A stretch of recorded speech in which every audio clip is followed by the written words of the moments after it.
we're back. Episode 64 of the Horror Guys. The Horror Guys. Uh-huh. That's I'm Kevin. us. And I'm Kevin. Brian. Yep. And 64 episodes in, we've got, believe it or not, We got movies We for got you. movies to talk about. Will we have spoilers about these movies? We sure will. Oh, yeah. You are warned. Yeah. Yeah, we'll talk about them. But it doesn't mean you should. May not shouldn't spoil still see all them. of them, but yeah, we probably will. Yeah, we'll spoil. All Spoil right, so all this of them. week, we'll be discussing some more great old and new horror. Mm-hmm. We'll begin with House of Horrors from 1946. Careful how you say that. Yeah, get hyped up with 1965's Die, Die, My Darling. Stop for a bite with 2007 Hansel and Gretel. And then feel Depraved from 2019. With a movie called Depraved. Yeah, and somewhere along See the what he did line, there? we'll also have An Hour to Kill, an indie film. An indie film that somebody was nice enough to send us a link to. Yeah. Sounds good? Yeah. Here we go. Yep.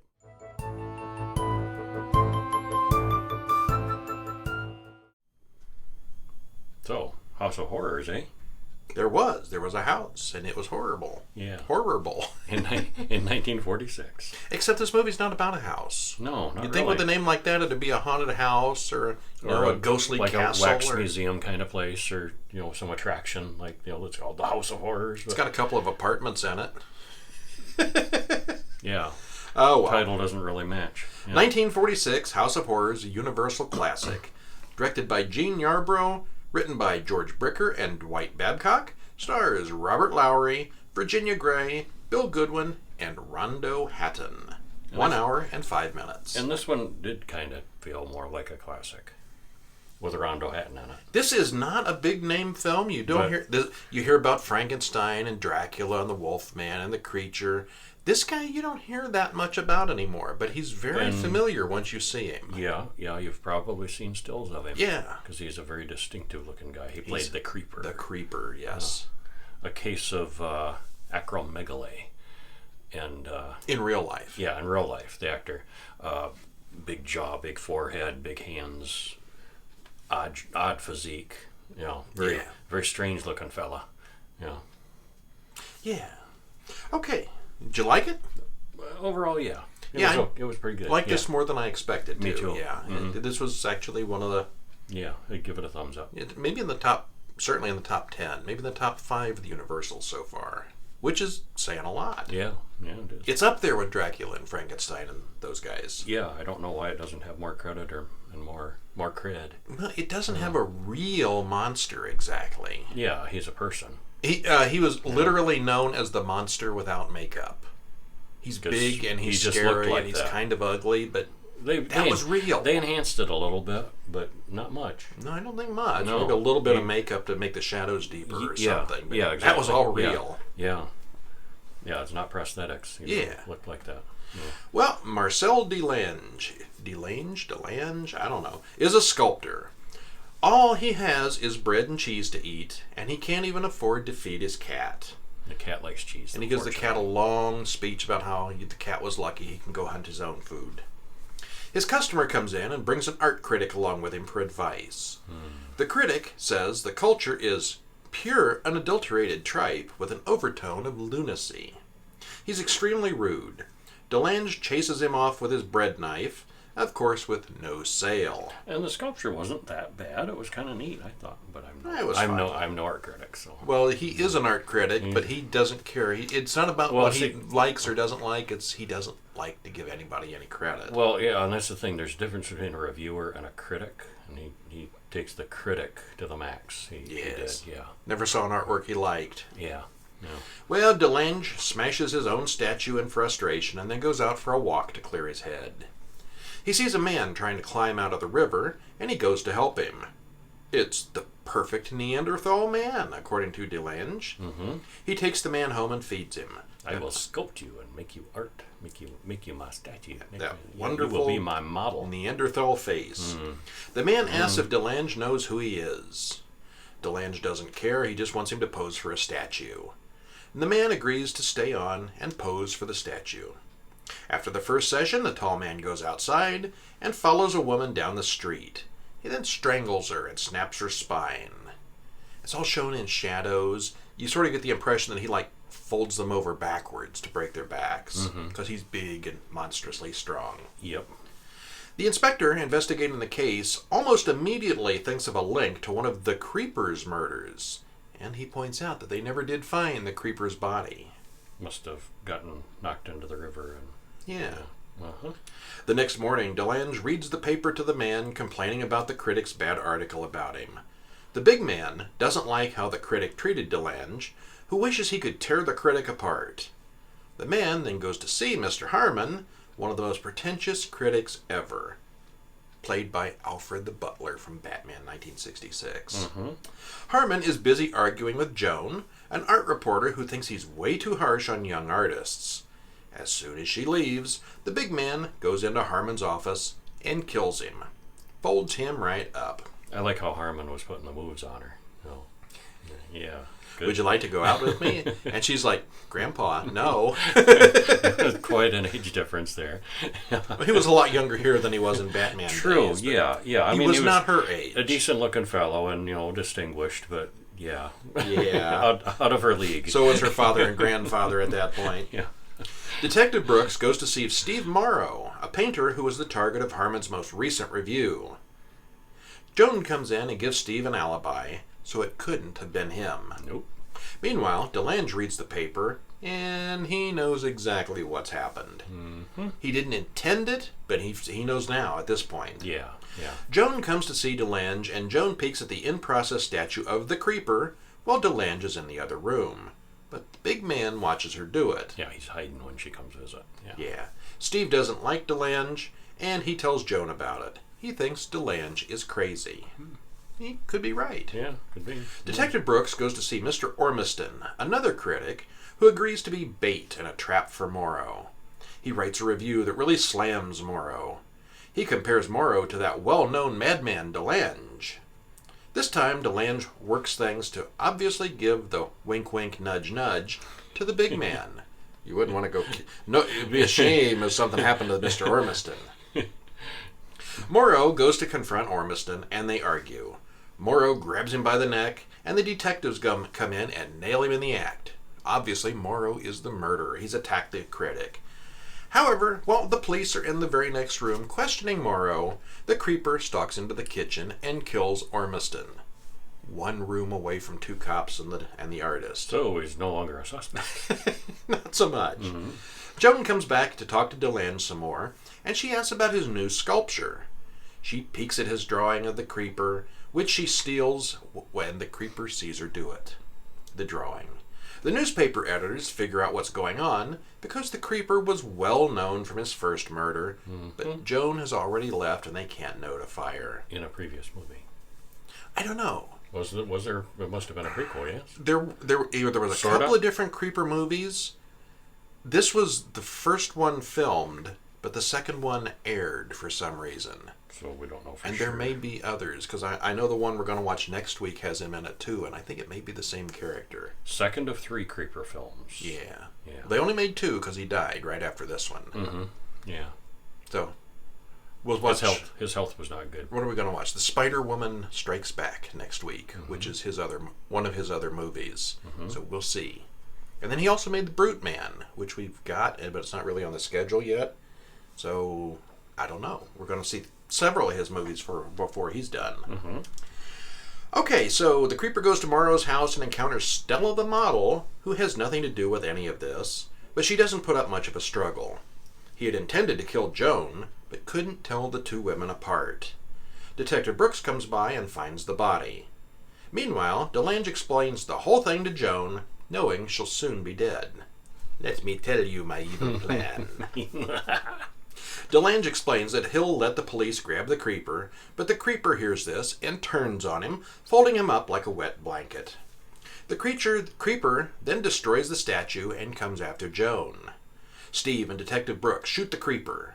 Joan explains that she had no idea the sketch she stole was the Creeper after all. It was pure coincidence, all of it. Yep. Did you know that Robert Lowry, who played Morrow, there was another Batman DC connection. He played Batman in the 1949 version of Batman and Robin. I I don't think I've ever seen any Batman besides movies or Alfred, TV before the Adam West. Alfred the Butler, Adam, yeah. All right. A double DC connection. Batman versus the Creeper. Rondo Hatton has been described as a monster without makeup. He does have a very distinctive look, but he died shortly after this film. DeLange looks thoroughly insane and plays it well. Detective Brooks is a fairly generic protagonist, but he's likable enough to get by. There's nothing especially new about the film, or nothing that really stands out exactly, but it does all fit together really well. And this is one of the more entertaining Universal films we've seen recently. Yeah. I definitely Overall, recommend it. Highly recommend, yeah. I mean, he's interesting to look at, and the story is pretty straightforward. It doesn't get boring. Yeah. It's got a lot going for it, but Moves nicely. I can't point out anything that's really outstanding about it, but I did like it. Yeah.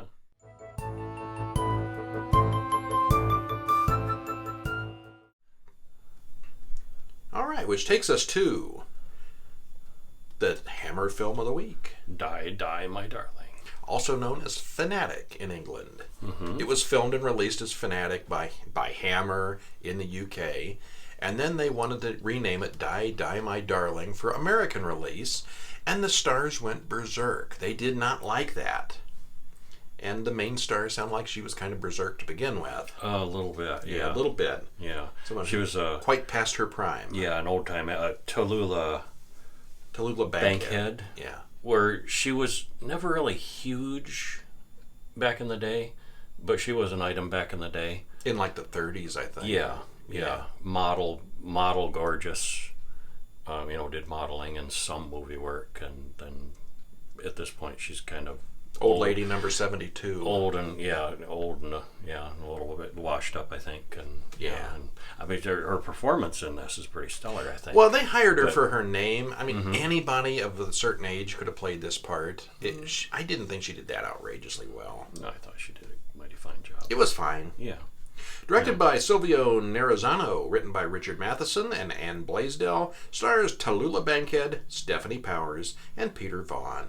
Hour and 37 minutes. And Donald Sutherland in one of his earliest roles. Not on the main credits at all. No, Yeah, kind of a supporting role and no dialogue because he was a mute. Yeah. Well, barely. He grunted a few words, but not really lines. Not really, yeah.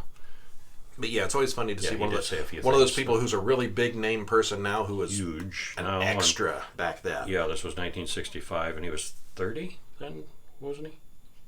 Yeah, he didn't look real young. Yeah. But I don't know. But he was a simple-minded fellow. Very. The character, yeah. And yeah, he was 30. Yeah. Speaking of simple-minded, did you like it? Not as much. Yeah. Yeah. It was weak. A little bit. I think my biggest complaint with this, the main plot is this woman goes out to the old farmhouse and gets captured by the old lady and she can't get escape until she does. Yeah. But there were so many opportunities for her to fight back, hit the old woman, hit the servant. Grab a vase and start smashing everybody with it. Something. Yeah. But she's like, oh no, I'm a prisoner for an hour and a half. Yeah, she didn't man up enough. She should have manned up her. A little bit wouldn't have hurt. Yeah.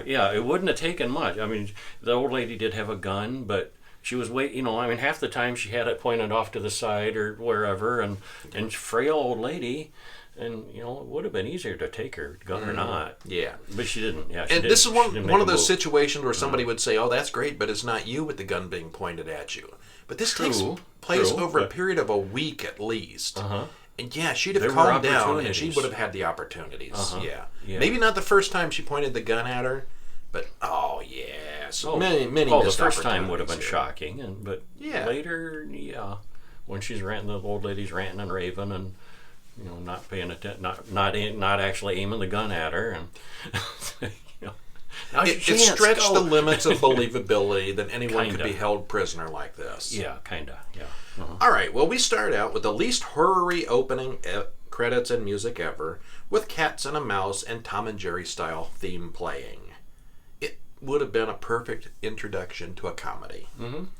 There's not much funny going on here, though. No, there's not. So Pat has arrived to stay with her fiancé for a few days before their wedding, but she explains that she also promised to visit Mrs. Trefoil, her dead fiancé's mother.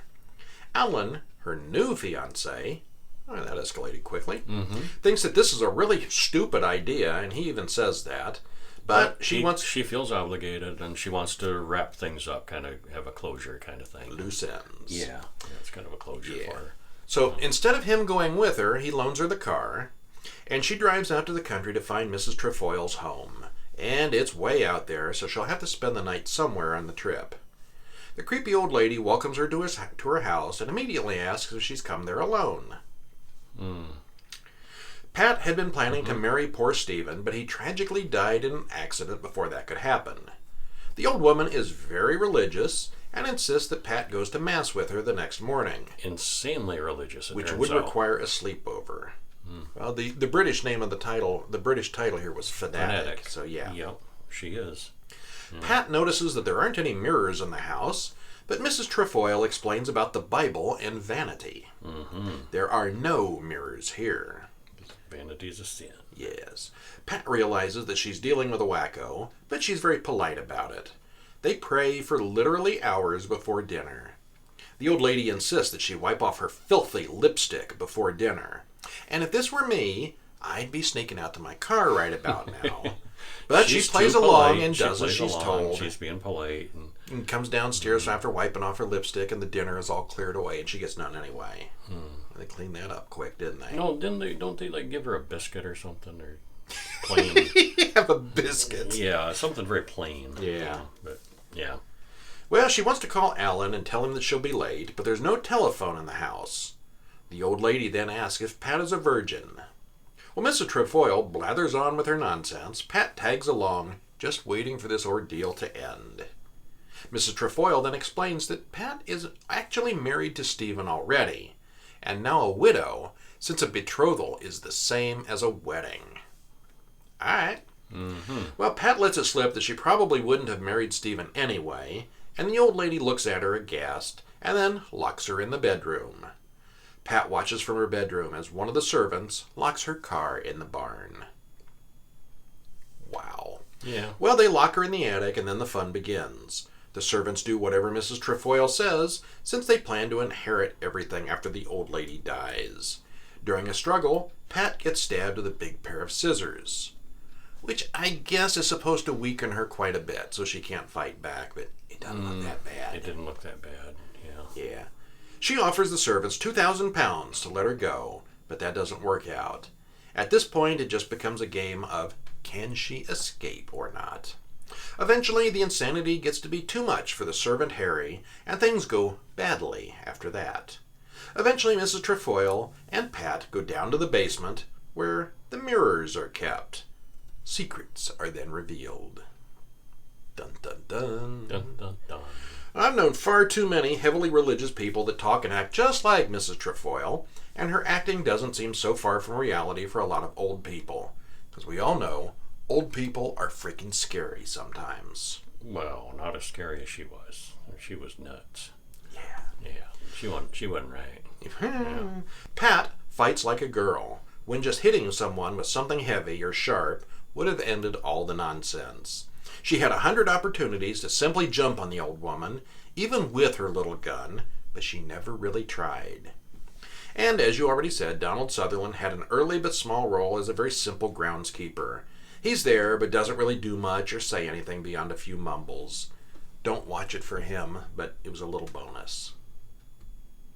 Want to hear some interesting trivia? I do. There was one of the lines that Tallulah Bankhead said, you must die, you must die, my darling, something along those lines. The name of the film. Well, it wasn't exactly worded like that. You must die. You must die, my darling. Yes, you must die, my darling.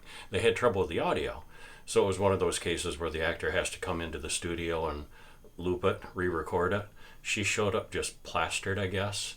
So plastered that it took like half the day to get her to do the line. 6 hours to do one line. Just a line, yeah. And years later, it was 2013, Stephanie Powers, who plays the captive gal, played, there was a theatrical production based on the true story of Tallulah Bankhead's life and events in her life and everything called Looped.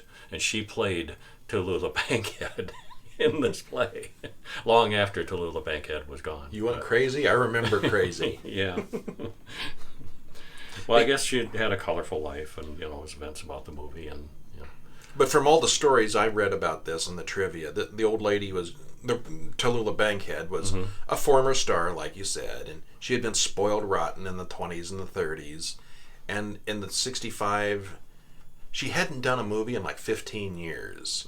So she wouldn't admit it, but she was desperate to do the film, and the producers needed a big name to play the old lady. And it was just a disaster. The whole filming process was just not good. Yeah. Because of her prima donna type needs. And maybe alcoholism. Oh, yeah, definitely alcoholism. Yeah. Yeah. All right.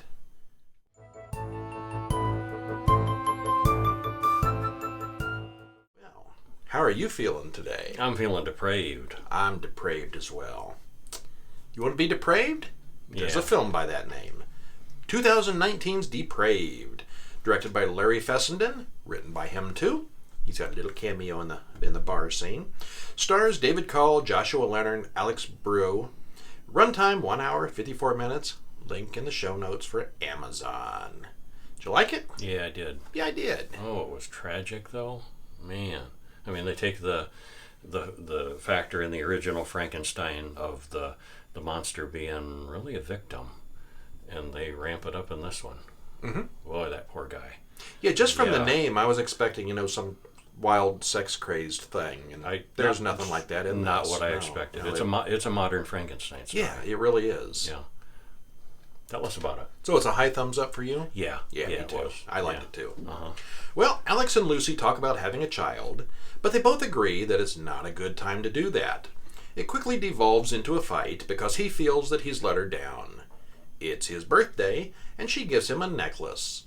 On his way home, Alex is randomly stabbed repeatedly and dies in the street. And then the credits roll. Credits roll.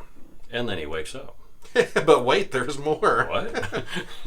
He wakes up in what looks like a... Sort of. I mean, yeah. Yeah. He's in a... I mean, his mind is not quite right. His memories are not right. Yeah. It's him in there. He wakes up. It's in a different body. A composite body made of parts. You've heard that story before. Oh, heard this, yeah. This is Well, something he familiar. wakes up in what looks like a home lab. His arm is made of various pieces sewn together. He gets out of bed and looks at himself in the mirror. He's a collection of spare parts. Henry comes in and looks really surprised that it worked. And I'm surprised that he's up and awake, standing, and Then he names the created man Adam. Henry shows Adam around and tells him he wants to keep Adam safe. Adam still dreams about his life as Alex. Yeah, that's the only time really that his memories seem to fully be there is when he's dreaming. And then he wakes up and then he's doesn't confused remember most again. of it. Yeah. He has to take various drugs, including one that keeps him alive. Henry tries to teach Adam various things, but Adam is in his own little world of memories. And it shows all these little colors floating around, which is kind of a neat effect, that he's not quite all there. Yeah. And it's anti-rejection drugs and antibiotics and vitamins and things like that. But Plus a special ingredient. But it is a special ingredient that's keeping him animated, that this guy developed. Yeah. Eventually they figure out that music helps Adam learn. His education proceeds pretty quickly after that. We get Henry's backstory about being a doctor in Afghanistan and some of what he did over there, and then his decision to put people together back home. Henry's girlfriend... And it turns out he developed this drug over there and was doing experiments over there.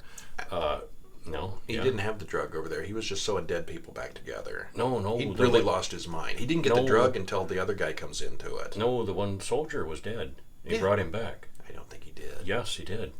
Yeah, he injected him with his special elixir. Well... And brought him back to life. He was a doctor. Yeah, I think he just brought him back to life. Oh, I think it was his experimental stuff. Okay. I think he was tampering I with got it the then. impression that Polidori was the drug guy, and he created it. No, he created it, and this guy fully helped him develop it. Okay. He didn't have the bugs worked out, but anyway, there was he's a medical medic in Afghanistan. Guy gets blown up, and he was dead. Yeah. And he injected him with the stuff and brought him back briefly, and then he died for real. And Henry went a little crazy after that. Yeah, no doubt about that one. Yeah. Henry's girlfriend Liz stops by and talks to Adam, and she claims Henry has PTSD, but he denies it. Yeah, he does. We also meet Polidori, who came up with the magic drug, or maybe not, and he expects to become rich and famous because of it. Yeah, I think he worked on fully developing it into a working formula with him.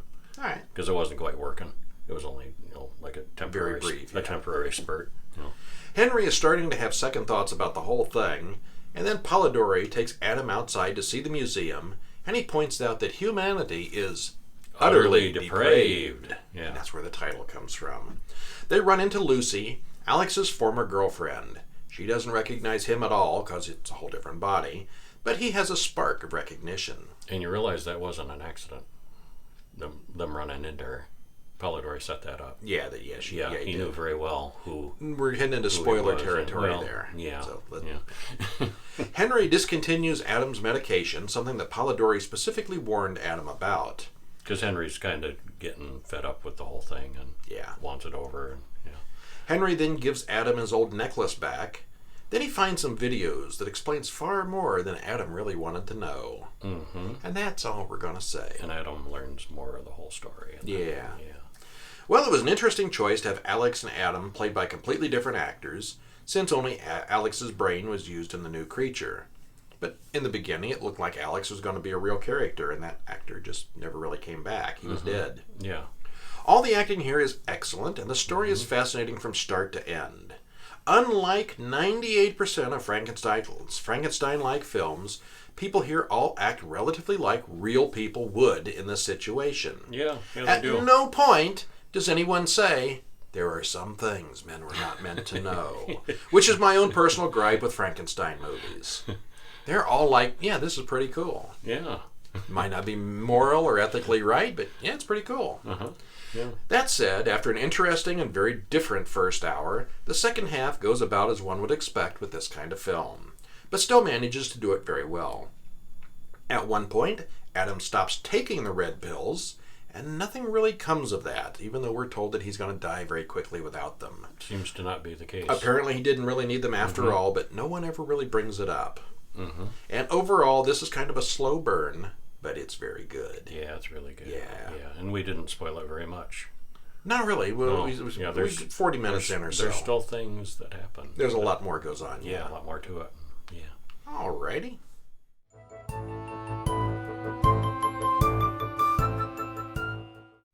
Did you happen to see a foreign film this week? I saw one called Hansel and Gretel. Hansel and Gretel. Loosely based on the fairy tale. So you got two little German children out in the woods and the witch eats them, right? Not exactly. There's a house in the woods. There is, and there's lots children. Lots of sweets, and there's children. Oh, yeah, the sweets in the house. Uh-huh. Okay, so this And is an from oven.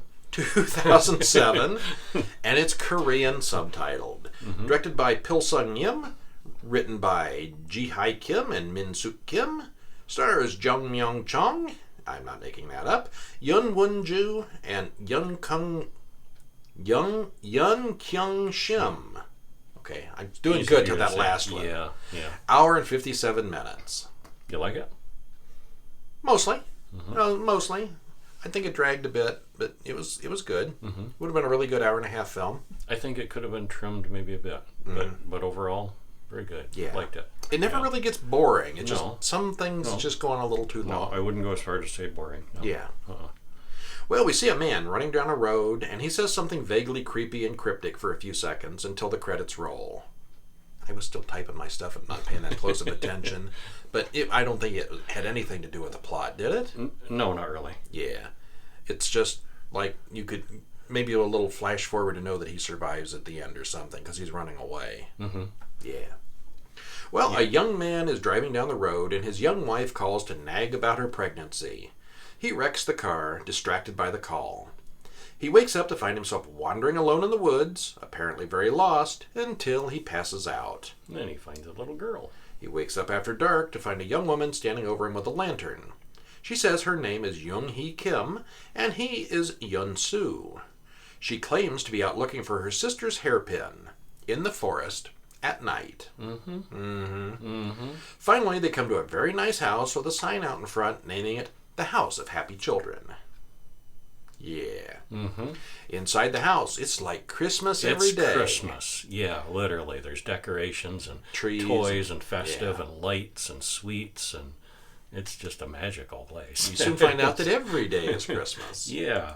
So it's like Christmas every day, very lively and colorful. Yun-Soo is introduced to the whole family. They don't have a telephone, and they seem impossibly nice. And you just know from the first scene that something isn't quite right here. Yeah, at this point I really had an inkling of the big picture of what was going on. Yeah, you don't see anything. You can just tell from the way the people are acting. Not right. The parents seem too nervous, and the kids seem too off. Yeah. Yeah, about this point, I had the whole thing figured out without not some the details, but the rough idea of what was going on. It's not a secret at this point. Uh-huh. Well, then day one flashes up on the screen, and you know it's going to be one of those kind of films. He wakes up in bed, his own bedroom, which is fully decorated with toys and rabbits. Lots of rabbits and toy rabbits and art cartoons of rabbits. That was a recurring theme. Yeah, rabbits seem to be a major theme here. Yeah, but what wakes him up is a Santa Claus that's playing music, is the alarm clock. Wake up, it's time for breakfast. Yeah. And guess what breakfast is? Donuts. Candy. Sweets. Pastries.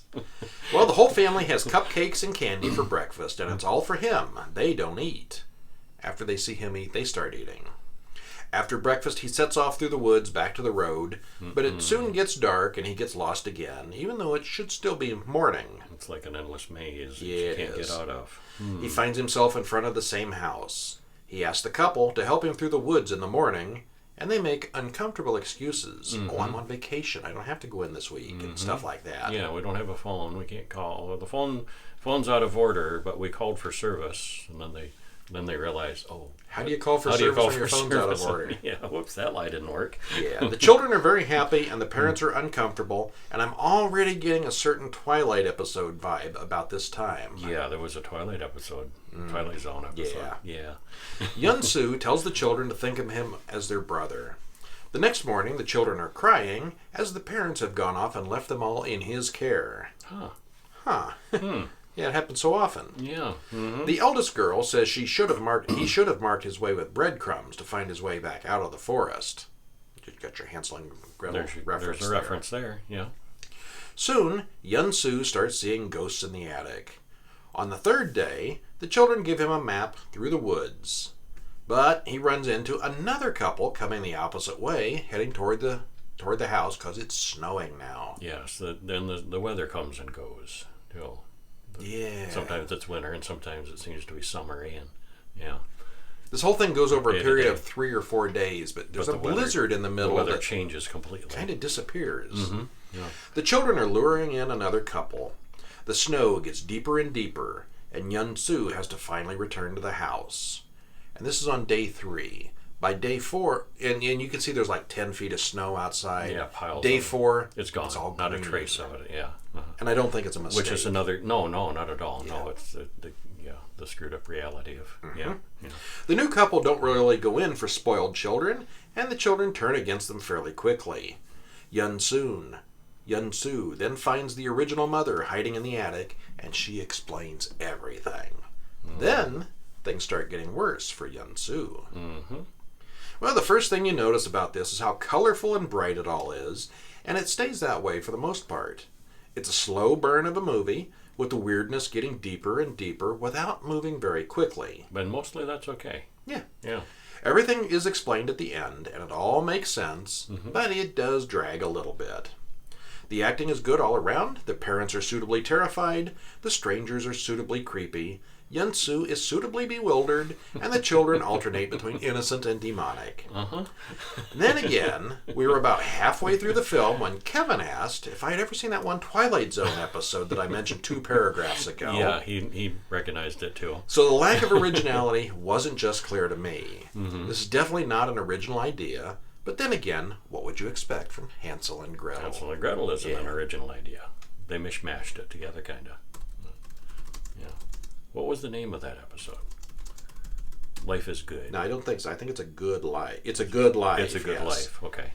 Which was a story. Are we going to tell what that was? Episode 73. Well, that's kind of a spoiler, but It's a Good Life by Jerome Bixby was the original story. Okay. Yeah.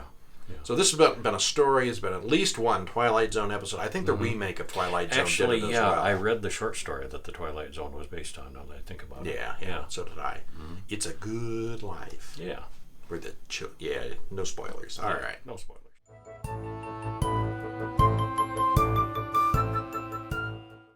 Okay, and that's all. Oh, no, No, wait. We have an hour to kill. Yes. An indie movie. Yeah, another indie movie. 2018 is the official release date. I don't know when it was really released. I think it's more recent than that. Directed by Aaron K. Carter. Written by him and Ronnie Jimenez. Stars Mel Novak, Frankie Pozos, and Aaron Guerrero. Hour and 36 minutes. And there's an Amazon link in the show notes if you want to pick up a copy. Did you like it? Yes. Needed more Mel Novak. Yeah, everything needs more Mel Novak. I need a shirt that says that. Needs more Mel. I'm sure if you wrote to him, he'd be glad to send you one. I am really mixed on this one. Well, this started out so bad, but it ended so good. I know exactly what you mean. Yeah, I had this horrible The review climax halfway of it written is- halfway through this film, and then I deleted most of it. The ending makes it all worth it. It does. It does. Okay, well, No, but even the beginning, I didn't think was, it wasn't bad, wasn't awful. the first segment, not the it- wraparound. It didn't show me nearly as much as the ending did. It's an anthology. It's an anthology. with Yes. 3 main stories and a wraparound story. So there's 4 stories going on there. Yeah. Frankie walks into a bar and wants to talk to the owner, who is not available. Meanwhile, another guy named Gio breaks in and kills all the bigwigs in the back room while Frankie keeps the bartender occupied. That escalated quickly. They leave and get in the car, obviously working together. Frankie was just a distraction. Yep. Well, Gio goes in to see Mr. Kinski, Mel Novak, who isn't happy that Mr. Arash has gotten away from their carefully planned hit. He says someone tipped off Arash, and he thinks it's Frankie. Kinski gives Gio 1 hour to take care of the problem, and Gio goes outside and tells Frankie, "We have 1 hour to kill." A little bit of a double meaning going on there. Frankie, of course, is oblivious to all this. As they drive, Frankie tells the story of an old Nazi bunker located right there in Hollywood. Because, Nazis invaded Hollywood. But the son of one of those Nazis was never found and is said to still be hiding there. And, of course, this is the lead-in to the first story, which is Valkyrie's Bunker, the first segment of the anthology, which takes place in 1981. Makes the math work out from Nazis. 5 girls go into the bunker looking for drugs or something, I'm not really clear on what they were going for anymore, that are supposed to be hidden there. They split up, and the girls start disappearing, one by one. Hilarity ensues. Back in the real world, Frankie and Gio go out for tacos on the way to the hit, and Frankie tells another story. This one concerns a foodie with hopes of winning a 10-pound burrito eating contest. The second tale is called Assacre. Yeah. The contestants have 10 minutes to eat and are not allowed a bathroom break. Like, who'd need a bathroom break in 10 minutes to eat? I'm thinking somebody never been to a food eating contest. 10 minutes isn't very long. Yeah. You gotta eat 5 minutes and go poop for an hour? I don't know. The burritos look normal and yummy, but there's no way those things are close to 10 pounds. 2 of the guys decide to take revenge on the winner by employing the hottest of peppers. The guy can't resist becoming the king of peppers and eats one. Bad move. Yeah, big move. Yeah. The thing is, I have seen all this happen for real on YouTube already, and with nearly the same result. Okay, finally it's Gio's turn to tell a story. He tells the story of the hog hunters. I'm laughing just thinking about it. Farmer Zed loves his prize hog maybe a little too much. He tells the hog, "No one teases me like you do. I'm going to give you something tonight. You're going to squeal for me." Elsewhere, 3 bowlers welcome Lenny, a new member, to their team. But Lenny still has to pass their initiation ritual, so it's time to slam a hog. What does that mean? Well, a couple of the guys start singing, "We're going hog hunting, we're going hog hunting," while wearing pig snouts. I wish we had some pig snouts. We should wear those. We should have for this one, yeah. Okay. Then they head off to Farmer Zed's house, and then we get back to Geo and Frankie, and it's time for Geo to kill Frankie. But Geo thinks he may have another idea. Will he save the day, or will he become a sacrifice himself? Tune in and find out when you have an hour to kill. Yeah. It's well shot and well lit and mostly well written. I like a lot of humor in my horror, but the stories here are more edging into the realm of silliness. And I thought the first two ended too abruptly. First one especially. Yeah, the first one, no. What? Yeah. That's it? That's done? It just seemed really cut off. Yeah. Like there should have been just a little bit more. The second one was good, but you're right, it cut off a little quickly too. That one too. The first one, though, no, First it was one, just nothing good to say about that first one. But you're not done yet. That's kind of what I thought. Yeah. Yeah. Okay, so I think I learned one important fact while watching this film. So I don't drink enough for this job. Seriously, you'd have to be pretty plastered to enjoy that first segment. But if you were, you would. So just a suggestion for when you watch it. After the god-awful first segment, did you get the feeling I didn't like the first segment? I get the feeling you didn't like the first segment. I did laugh at the second one. We're in agreement there. Stick with it. If you don't like the first segment, stick with it. Yeah. Stick through it. Yeah. I did laugh at the second one with the hot pepper, but still came to the conclusion at that point that the movie really wasn't going to be that good. I was growing concerned. Yeah. The first one was just horrible. The second one was good, but Okay, I wouldn't say the H word, but yeah. Definitely they get better. Which H word? Horrible. Oh, okay. No, it wasn't horrible. I wouldn't say it was horrible. The second one wasn't horrible. The second one was pretty decent. Yeah. I'll still go with horrible in the first one. Okay. Okay, so at least that's what I was thinking until Hog Hunters came on. It's just so out of nowhere and well filmed that I couldn't not like it once I finished laughing. It's worth sitting through the rest of the film for just for this segment. The third story was awesome, and the wraparound story was a little hammy, but decently acted. Needed more milk. Hammy. You see what I did there? I see what you did there. Yeah. It's good. Yeah. Sit through the first segment. It's only like 15 minutes, and you'll make it. You'll survive. But the other three are good.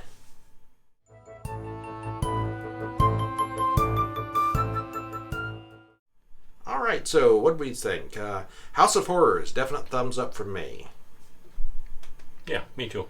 Die, My Darling. I'm very neutral on. A weaker thumbs up. Yeah, from me. I give it a solid 5. Hansel and Gretel. Thumbs up. Go with a 6 or a 7. Yeah, a strong thumbs up. A Depraved is a strong 9. And An Hour to Kill. I'll give it a good 7. Yeah, thumbs up. All right. Yeah. Well, that's our show for this week. Thanks for joining us. Stop in during the week at our website, horrorguys.com, for all these reviews. And next week's films will be reviewed before we do the show, as always. Leave a comment in the YouTube comments. Send us an email at horrorguysmail@gmail.com. Yeah. Or talk to us on social media at Horror Bulletin on Twitter, or Horror Guys Podcast Group on Facebook. It's always fun to say that. Yeah. Or give us a telephone call. We'd love to hear your voicemail. Yeah, we have a real 937-453-1575. How many podcasts give you a phone number to call? It's a voicemail number, so you record your message. You don't have to worry about us picking up. But it'll be fun. So get ready for next week, where we'll be watching some more classics. We'll begin with the indie film M.O.M, Mothers of Murderers, which will be releasing in early March. You can't watch that one yet, but it will be by the time the show comes out. We get to see it first. You can climb over to where the Spider-Woman strikes back from 1946, take in a little bit of Hysteria from 1965, and then devour some Chaw from 2009. A foreign film. And we'll have a short in there too. What's the short called? Daddy's Girl. Daddy's Girl, yes. I already saw the short. Sounds like a good week. Yeah. You recommend the short? I do. There's your preview. I already recommend it. There's your preview. Daddy's Girl. Check it out. I'm Brian. I'm Kevin. And we'll see you next week. Bye-bye. Bye.